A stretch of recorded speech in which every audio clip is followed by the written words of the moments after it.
Si ça vous regarde, ça nous regarde. Bonjour à toutes et à tous. Je suis ravi de vous retrouver pour une nouvelle saison de votre émission de société, émission au cours de laquelle nous abordons tout type de sujets, environnement, économie, culture, agriculture. Émission cette saison de retour dans une configuration plateau qui devrait permettre un peu plus de débat entre nos invités. Pour autant, je vous propose cette semaine de rester un peu la tête en vacances puisque nous allons dresser un premier bilan à chaud de la fréquentation touristique cet été sur notre département.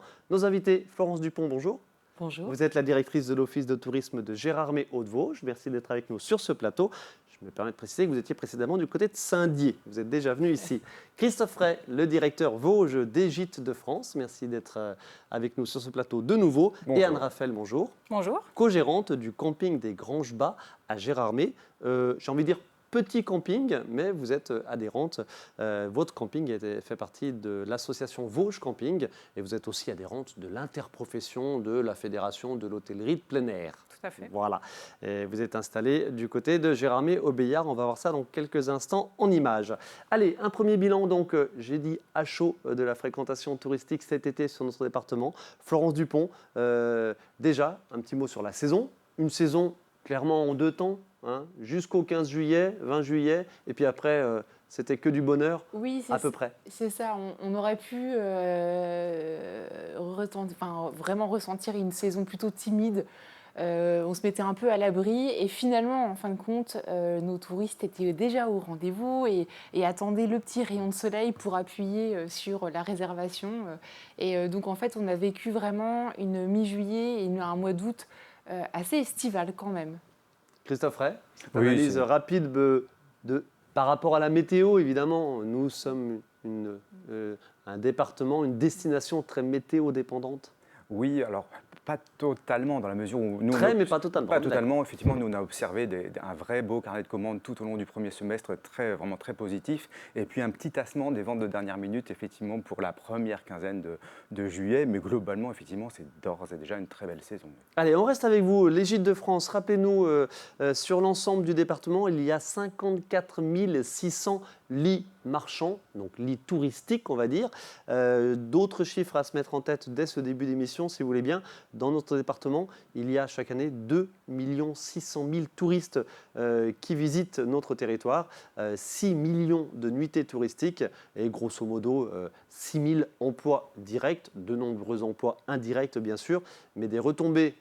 Alors, c'est des chiffres très généraux, évidemment, des retombées économiques sur notre territoire, sur les Vosges, grâce au tourisme. Je parle bien sur le département, bien sûr, pas sur le massif, de 700 millions d'euros. 700 millions d'euros de retombées financières dues au tourisme sur notre département. Christophe Ray, les Gîtes de France, 54 600 lits marchands dans les Vosges, dont combien ? Dont 5 000 lits Gîtes de France, tout simplement. 5 000. Oui, 5 000 lits. Et on a diligenté une enquête effectivement complète sur l'analyse des Vosges. Donc nous, c'est de 370 emplois générés par l'activité Gîtes de France et près de 40 millions d'euros chaque année investis au titre des touristes chez Gîtes de France dans les Vosges. Alors vous êtes un des labels, évidemment, de ce type d'hébergement. Il y en a d'autres. Le plus connu, bien sûr, Gîtes de France, si je peux me permettre. L'autre label, c'est quoi ? Clé Vacances. Clé Vacances. Et puis, évidemment, la concurrence directe de Airbnb. Un petit mot tout rapide tout de suite. Comment ça se passe par rapport à ça pour vous ? Je pense que nous, on a la régularité fiscale à notre avantage. Je vais dire ça comme ça. Simplement, nous, on a le plaisir d'observer l'ensemble des règles normales. Donc, une vraie concurrence loyale n'irait pas dans le sens de ces opérateurs qui sont basés à l'étranger, bien entendu. Je dirais simplement qu'on a notre morale pour nous, notre éthique, la déontologie qui fait qu'on a des salariés sur place qui répondent 7 jours sur 7 avec des agences ouvertes, qui fait que la proximité, ça induit de la qualité, ça induit du service. Non pas que ces plateformes n'ont pas toutes leurs qualités aussi, mais simplement elles n'ont pas la même dimension, elles n'ont même pas la même humanité d'une certaine manière que nous qui sommes vraiment au contact des propriétaires et des clients. Vous avez dit le mot service, évidemment, c'est important quand on parle d'accueil de touristes, de personnes qui viennent se reposer, se ressourcer. Anne-Raphaël, on va voir tout de suite quelques images de votre camping, le camping donc des Granges-Bas à Gérardmer, dans le secteur du Béillard, à l'entrée de Gérardmer.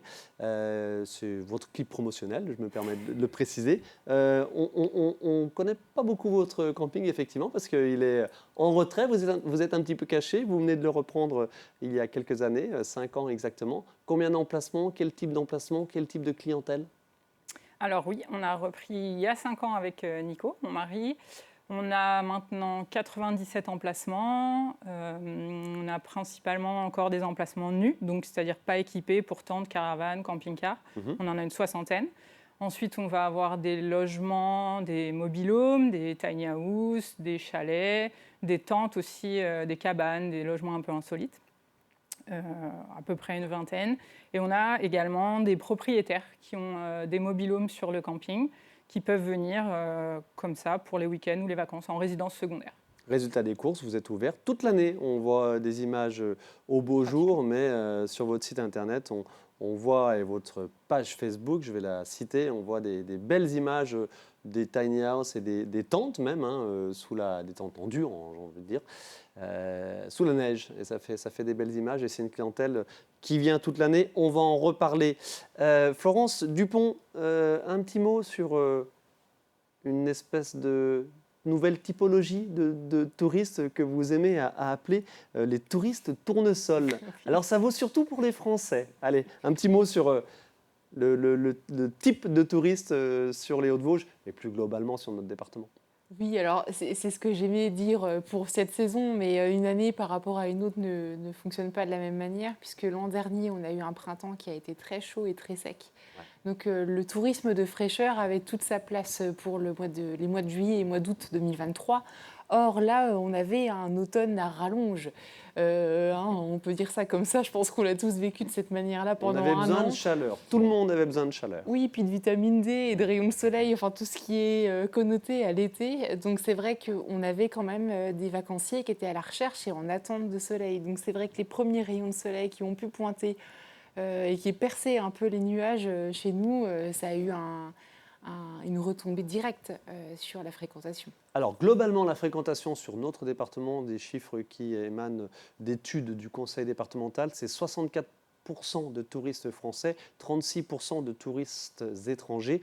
Après, vraiment, on retrouve cette proportion selon si on parle d'hôtels, de gîtes, de camping, selon aussi les secteurs sur notre département. Mais grosso modo, donc, ce qui veut dire que j'ai cru comprendre que les touristes français sont ces touristes tournesols. Les étrangers le seraient un peu moins. Ils sont peut-être un peu plus organisés, a priori. Alors, organisés. Oui, c'est-à-dire qu'ils anticipent en fait leur départ, mais on a aussi quelque chose qu'il ne faut pas du tout négliger. Au contraire, je pense que c'est à conserver, c'est ce qu'on appelle le tourisme de proximité, qui est quand même notre clientèle directe, puisqu'on a, même en termes d'étrangers, on a quand même beaucoup de Belges qui viennent dans les Hauts-de-Vosges, et puis après les Hauts-de-France, l'Île-de-France, puisqu'on est le premier massif de montagne, bien sûr, à proximité de Paris, et évidemment l'Alsace, nos amis alsaciens. Et alors, c'est impossible, je réitère, selon les secteurs, c'est la clientèle régionale, la clientèle Lorraine, Grand Est, Champagne-Ardenne, mais grosso modo, ça serait quoi, 1 sur 3, 1 sur 4? Pour le tourisme de proximité, on est sur la moitié. La moitié, carrément. Ok. Bon. On est sur la moitié, oui. Quelques images, allez, on va garder la tête en vacances, au soleil, sur les hauts. Si vous voulez bien, on va voir un petit court magnéto avec la nouveauté de cette saison 2024, de cet été 2024 sur notre département. Je vous propose de prendre la direction de la Schlourte avec un reportage que j'avais réalisé en collaboration avec Alexis. Et c'est donc sur la luge sur rail de la Schlourte, la grande nouveauté structurelle de cet été 2024. Une descente de 750 mètres pendant 1 minute 30 entre terre et ciel. La luge sur rail du col de la Schlourte a ouvert samedi dernier. C'est la nouveauté touristique de la saison sur le massif. Sentiez-vous les clients impatients? Oui, impatients, oui, parce que c'est une nouvelle activité sur le col. C'est différent de notre ancienne luge. Ici, ils peuvent être à 2, c'est beaucoup plus familial. Donc, il y a eu beaucoup d'attentes sur cette nouveauté. Les anciennes luges, on ne les utilisait que l'été et dans les bonnes conditions sèches. Là, le gros avantage, c'est qu'on va pouvoir l'utiliser 365 jours par an. Là, vous accélérez jusqu'à la sortie du bâtiment. Ouais, et après, ok, ça vous marche. pouvez lâcher. Allez. Super, à renouveler, un peu trop court. Super, franchement je recommande. C'était rapide, c'était cool, il y a eu beaucoup d'émotions, j'ai vraiment adoré. Au total, la boucle fait 1250 mètres avec une descente donc de 750. Jusqu'à 1500 passages sont possibles chaque jour sur les 35 luges. Alors, c'était comment? Terrible. Voilà, extrait d'un reportage réalisé avec Alexis Rodriguez. Merci à lui. Florence Dupont, on vous en a parlé de cette nouvelle luge. Alors là, on est sur le territoire de la Bresse, hein, mais forcément... Ah non, on est chez vous? Bon, qu'importe, on est sur le C'est massif. sur le Valtin, mais- le Valtin, C'est vrai. Vous savez quoi? On est sur le massif, on est sur Oui. les Vosges, on est Oui, sur le oui, on parle département sur le des massif. Vosges. Tout à fait. Bah, bien sûr que c'était une attraction attendue, qu'on attendait avec impatience, puisque c'est une offre complémentaire qu'on pourra bénéficier toute l'année. Et ce qui va complètement en phase avec la direction qu'on prend tous, c'est-à-dire valoriser une station de montagne, voilà, donc qui est profitable toute l'année. Une structure exploitée par le groupe La Belle Montagne, bien sûr, qui exploite déjà le domaine skiable de la Bressonnec, bien sûr. Christophe Ray, il y a de l'innovation sur notre territoire, et il y a encore possibilité de faire des choses tout en respectant l'environnement. Ça a été un des sujets avec évidemment cette nouvelle infrastructure de la luge d'été. Elle reste sur l'emprise foncière naturelle de l'ancienne luge d'été qui est toujours en activité, comme on l'a vu. Voilà, ça c'est important. Attention, il faut prendre le temps de faire les choses parce qu'on sait que les gens aujourd'hui sont sensibles à ça. Oui, oui, alors évidemment, les projets structurants, on en a tous besoin parce qu'il y a des projets long terme comme ça qui fonctionnent toute l'année. Ça vient épauler en tout cas notre fréquentation qui est assez forte et qui est récurrente toute l'année, et non pas que sur les périodes de vacances scolaires. Et puis évidemment, on doit soutenir ce type de projets qui sont dans une démarche écologique, qui sont dans une démarche effectivement responsable, RSE, parce que chez Gîtes de France, on a cette logique-là, on a cette culture-là, j'allais dire depuis bien 70 ans maintenant, donc évidemment quand ça vient étayer notre approche et qu'effectivement ça vient renforcer notre capacité d'attraction pour l'ensemble, enfin voilà, par rapport à l'ensemble des destinations françaises, nous on en est fiers et collectivement effectivement on tire dans le même sens pour qu'effectivement l'emprise touristique ne soit pas trop forte, qu'elle soit raisonnable et raisonnée et simplement qu'on l'accueille dans les meilleures conditions. Allez, justement, on va parler de... Alors c'est un mot que je sais, vous n'aimez pas trop, Florence Dupont, de surfréquentation. Je vous propose de prendre la direction d'un autre site très fréquenté, pour le coup, les cascades de Tendon, où au mois d'août, pour le coup, ça faisait du bien de trouver de la fraîcheur. Qu'est-ce que vous venez chercher? La nature, la fraîcheur un petit peu, parce qu'on est quand même près de l'eau. Ça va, il fait chaud, mais pas autant qu'à Barcelone. À Barcelone, c'est vraiment trop chaud. Ici, c'est joli et il fait bien frais.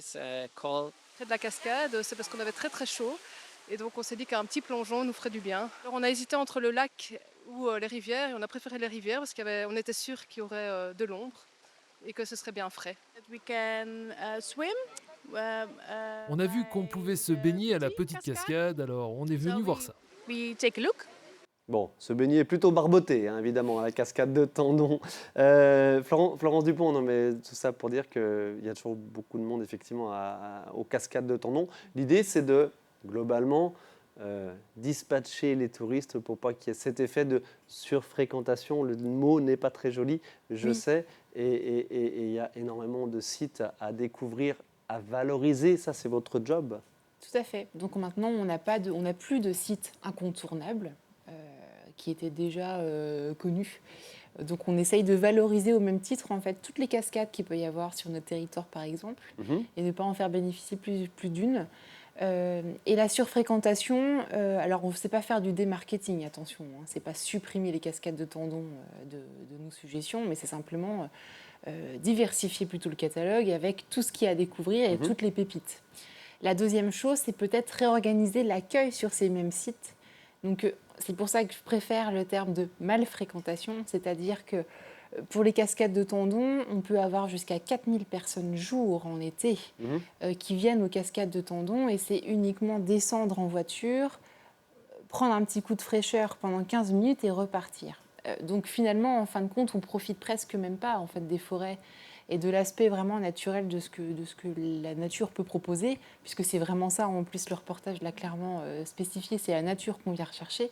Donc il y a une réflexion en lien avec les deux pays, de Remiremont et de la Déodacie et des deux comités de communes de la Bresse et de Gérardmer, puisqu'en plus de ça, c'est vraiment à la frontière de deux territoires, sur un nouveau scénario pour pouvoir bénéficier de la petite cascade de Tendon et enfin de la grande cascade de Tendon. Et puis, distiller aussi des informations, peut-être comme on voit dans d'autres sites touristiques, privilégier telle ou telle heure pour y aller, parce qu'on n'est pas encore là-dedans, mais pourquoi pas? Alors, quand je dis que le bureau d'études est en train de regarder plusieurs scénarios, ça peut très bien en être un. Peut-être informer et faire de la pédagogie sur les moments clés pour découvrir en toute sérénité le lieu et plutôt les moments à éviter. Ça fait partie vraiment des conseils qu'on peut donner à nos visiteurs. Anne-Raphaël, les opérateurs de tourisme comme vous aussi, vous êtes force de proposition. Quel regard vous avez sur la proposition en dehors de votre camping et comment vous invitez vos clients à découvrir le territoire? Je suis d'accord avec ce que Florence dit. C'est important de ne pas envoyer tout le monde vers les mêmes destinations.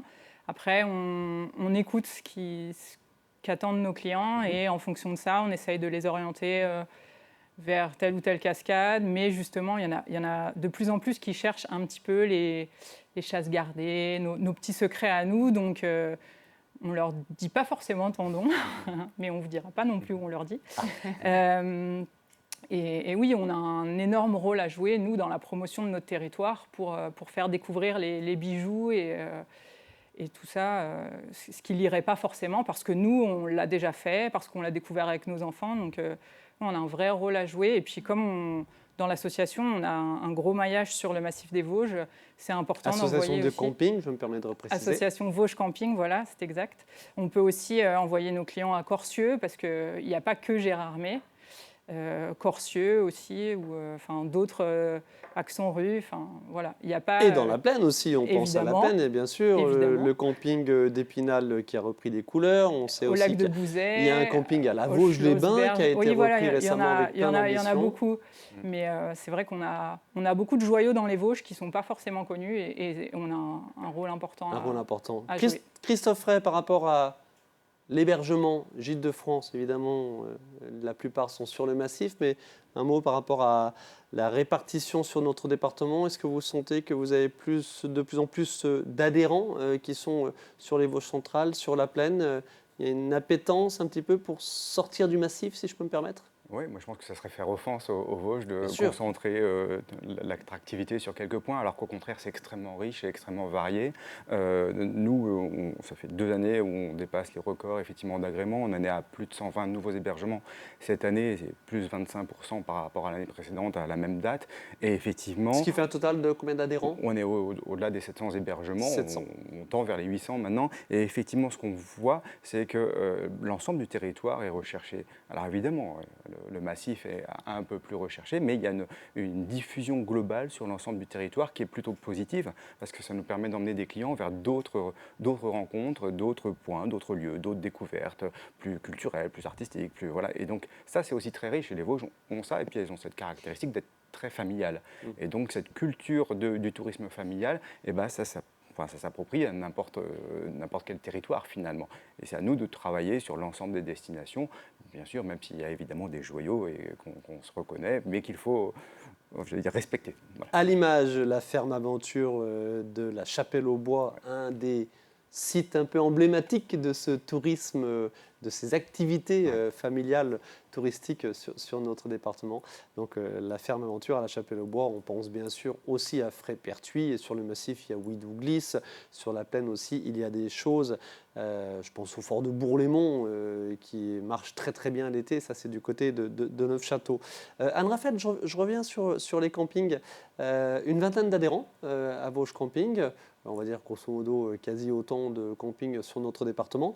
On va voir quelques images de Bouzet, notamment du camping du réservoir de Bouzet, qui a été repris et réhabilité, et réaménagé avec des travaux assez conséquents tout récemment. Beaucoup de Hollandais ici à Bouzet qu'on va voir en images. La fréquentation, la clientèle des campings, quelle est-elle aujourd'hui? On comprend un petit peu avec la typologie de logement que vous avez chez vous. Elle est très variée. Tout à fait, elle est très variée. Elle vient de destinations aussi très variées. Il y a certains campings de l'association où il y a majoritairement des étrangers, des Néerlandais, des Belges. Corsieux, par exemple. Corsieux, voilà, pour ne pas les citer. Il y a plusieurs campings à Corsieux. Oui. Après, il y a aussi beaucoup de familles. On est dans l'association, on revendique ce côté familial, authentique, et donc beaucoup de familles qui viennent. Donc oui, la clientèle, c'est majoritairement des familles. Et cette année, on note quand même un peu plus de couples qui viennent, de gens qui viennent faire du sport. On a eu pas mal de clients qui venaient faire des cols à vélo ou préparer le triathlon là, qui va avoir lieu, qui venaient déjà avant. Beaucoup de trailers aussi. Donc ça, c'est une vraie tendance qu'on a, alors qu'on note nous personnellement aussi parce que c'est notre cible. Mais c'est vrai qu'en juillet, il y a eu peut-être un peu moins de familles qu'en juillet dernier, plus de couples qui venaient chercher ce côté sport outdoor qu'on peut proposer dans les Vosges. Christophe Frey, je vous vois confirmer, c'est une vraie carte postale aussi. L'aspect famille, ok, mais l'aspect sport et nature un peu active qui prend de l'ampleur? Oui, je trouve que la proximité avec les bassins émetteurs qu'évoquait Florence tout à l'heure joue vraiment en notre faveur en ce moment. Et la destination elle-même, parce qu'elle est à la fois accessible et de proximité, elle est fraîche, elle est verte, elle est belle à exploiter en matière de sport. Et au quotidien, effectivement, on l'aime tous, voilà, on l'apprécie tous, on l'exploite tous individuellement et personnellement. Et évidemment, on se dit que ça ne peut que convaincre nos clients. Et on voit bien qu'en ce moment, l'attractivité des Vosges est bonne de ce point de vue-là, parce que c'est un vrai joli terrain de jeu et qui n'est pas du tout, surfréquenté à ce titre-là. Effectivement, il y a des endroits où c'est un vrai bonheur d'aller courir ou pédaler et on se retrouve tout seul, quoi. On voit quelques images du camping du Métais, votre confrère Éric Legros, ça c'est du côté de Vanier. Anne-Raphaël, cet aspect nature et donc quelque part vacances éco-responsables et donc structure éco-responsable, c'est aussi dans l'air du temps. Ça pèse un petit peu dans les finances quand on veut faire de l'investissement, etc. Quid, par exemple, de vous? Et puis, quel est le... Alors, le camping, évidemment, c'est déjà peut-être un peu plus vertueux que les autres, je me permets. Mais quid de voilà, cette carte postale éco-responsabilité aujourd'hui? Alors, c'est vrai que le Métais, c'est un bel exemple, Eric fait beaucoup de choses. Je pense que oui, c'est important, c'est une vraie Avec attente. une piscine naturelle, par Avec exemple. une piscine naturelle, entre autres, un potager, enfin bref, il a plein de choses. Mais oui, c'est plus que dans l'air du temps. Pour moi, c'est une nécessité. Après, ce sont des convictions personnelles de chaque gérant, mais effectivement, nous, notre conviction avec Nico, elle est plutôt sur le côté, on voudrait avoir le moins d'impact possible. Donc, il y a beaucoup de choses à faire. Oui, il y a des investissements qui coûtent cher. Vous avez installé des panneaux solaires. On a installé ça c'est des fait. panneaux solaires. Il y a plein de projets. La prochaine étape, c'est quoi? Alors, on aimerait avoir le label Clé verte. Donc, pour ça, il y a plusieurs points qu'il faut respecter. Donc, la gestion de l'environnement, gestion des ressources, des petits détails à ajuster. Le tri qui est un gros sujet. Les gens sont en vacances, donc on en sourit, mais c'est pas drôle. Les éco-gestes sont aussi en vacances, c'est un peu dommage, mais voilà, il y a plein de choses à faire et je pense que les gens sont sensibilisés à ça. En tout cas, nous, les clients, ils nous le disent, franchement, c'est bien, on vient un peu pour ça. Et quand les gens viendront dans nos campings parce qu'on est responsable, je pense qu'on aura gagné. Mais voilà, il y a du travail, et il faut persévérer. Je pense qu'il faut persévérer, pas baisser les bras, parce que parfois... Et ça mérite de l'investissement et d'être un petit peu confiant dans l'avenir aussi. Exactement. Florence Dupont, par rapport à cette notion nature, éco-responsabilité, etc., vous le sentez aussi? On est clairement dans les enjeux de demain. Ça, c'est déjà une certitude, on en est tous conscients, mais c'est des enjeux d'aujourd'hui.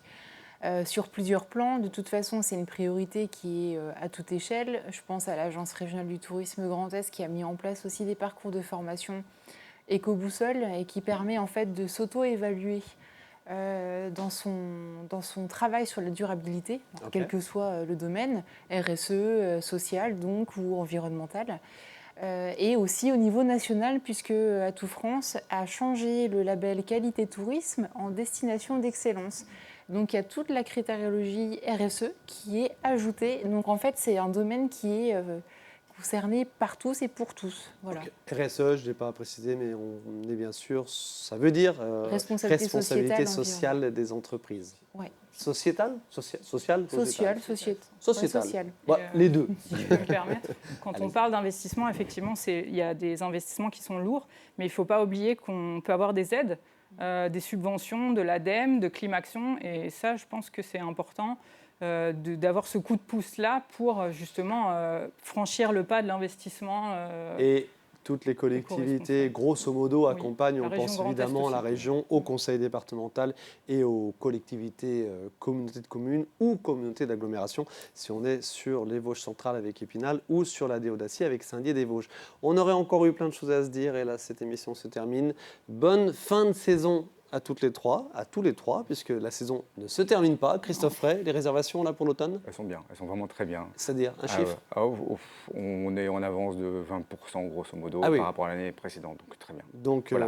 Si la météo pouvait rester aussi belle qu'effectivement on a tous l'impression qu'elle va l'être, et donc oui, ça se présente très très bien pour cette fin d'année. Allez, on se refera un petit bilan ultérieurement. Merci beaucoup à tous les trois de votre participation à cette émission et je réitère, bonne suite dans cette saison qui se poursuit. Merci à vous de votre attention. On se retrouve la semaine prochaine pour une nouvelle émission.